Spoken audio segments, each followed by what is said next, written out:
Hey actor, if you are working on a soliloquy and you're wondering what the heck you are supposed to do, then please stick around because I'm going to help you out with all of that. I'm Sarah, this is Shakespeare with Sarah, and we're going to talk about how to handle a soliloquy, whether it is Shakespearean or otherwise. Let's dive in. So what is a soliloquy? A soliloquy is when a character is alone on stage and they have a little chat. They're usually processing something emotionally, or maybe they're figuring out what to do next, or both. Kind of feels a little bit like a solo song in musical theatre. It happens a lot in Shakespeare, but it also happens in contemporary material. So let me tell you straight away what the biggest mistake I see people make, particularly with Shakespearean soliloquies. It's that they get too stuck in their heads. They think that because they're alone on stage, they are talking to themselves. You're not talking to yourselves. It's really important that you understand that in Shakespeare's day, they would have just talked through the fourth wall. They talked to the audience, and the audience was down there and up there and all around them, sometimes behind them. So the thing I want you to keep in mind is that a soliloquy is like a big block of chocolate. It is meant to be shared. Something that often helps is to think about someone that you know, or maybe you are one of these people, who is a verbal processor. They're the kind of person that needs to talk everything through before they do anything. And it's really important that they have someone there to talk to, even if that person's not really saying anything back. That is basically what's happening in a soliloquy. You have to invite the people in the audience or an imaginary, scene partner along for the ride. There always has to be an intended audience, whether you know who they are or not. If you don't do that, if you do all of it like in your head, like I'm thinking and feeling all these things, it's so boring for the audience to watch. So please trust me when I say it always works better the more you share. Of course, you can have moments where the character's kind of remembering something or thinking, and I'm going to talk about that in a sec. So let me tell you some exercises that are going to help you out. These are some of my favorites. And there are more. Oh my goodness, there's so many things you can do with a soliloquy. They are awesome, but they are tricky. The first thing that really helps is actually just practicing it with somebody else to talk to. Having that human response, just like if you're trying to figure out something to do in your life and you just really need someone to talk to, that is what you want your acting buddy to do. So grab someone that you can actually talk to. And if you don't have someone to talk to, do it with a coach or grab a teddy bear, or sometimes I just get my iPad and I pull up like a picture of an actor that I think would be really good to talk to, and I just talk to that face. It makes a big difference to talk to a face or eyeballs rather than like a dot on the wall. It makes a huge difference. So be brave, people want to help you, ask your friends. The second thing that helps a lot is looking at the decisions and discoveries that happen in this soliloquy. Because we know that the soliloquy is all about the character processing things and figuring out what to do next, it will be peppered with moments where they realize stuff. That's the discoveries, right? And the more that you kind of show us, whoa, I've just figured out this thing, it really helps the audience follow what's going on, and it helps you as an actor and the character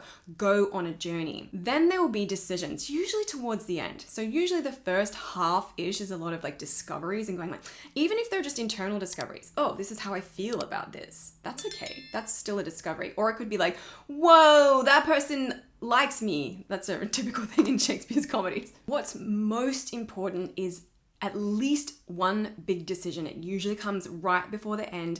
I want to see you make that decision. I want to see the cogs turning where you have that moment. If there's any moment in a soliloquy where you should pause, and you shouldn't really pause that much in Shakespeare, I have other videos on this, it should be that moment before the decision. When I say pause, sometimes it's just breath. And the same goes for the discoveries. It doesn't have to be big overacting stuff. It depends on the situation that you're in. I have other videos on this too. It could just be, and I go, right? That is a decision, but you have to know what the character is thinking about and how they arrive at that decision. So pay attention to those little internal thoughts going on. What's happening when the cogs are turning? We need to see that on your face. My absolute favorite exercise though for soliloquies is what I call friend or foe. It's very simple. All you have to do is think about who might you be talking to in the audience that is on your side. That's your friend. Now you can imagine your friend that you were practicing with before, a best friend, a parent, a sister, or whoever's you think would be like on your side. You could imagine a real person,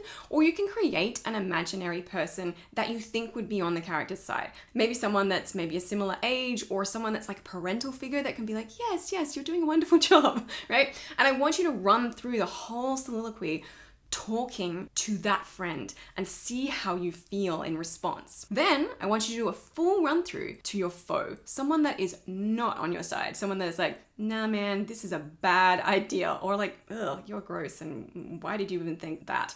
Right? You need to run through it and see what happens. Sometimes the foe is really, really interesting because it fuels you to say, hey, no, I need to say this next bit, which is really, really powerful and creates a lot of urgency. In performance, you can actually play with the friend or foe. When do I speak to this person? When do I speak to that person? You might decide that you're going to plan when you speak to them, or you might just feel it out in the moment. It doesn't really matter as long as you don't flick between them too often. We don't want tennis matching. It's too hard for us to watch, right? And you also don't want to have a vague, I'm talking to everybody. That is also hard for us to watch. We will just like go cross-eyed.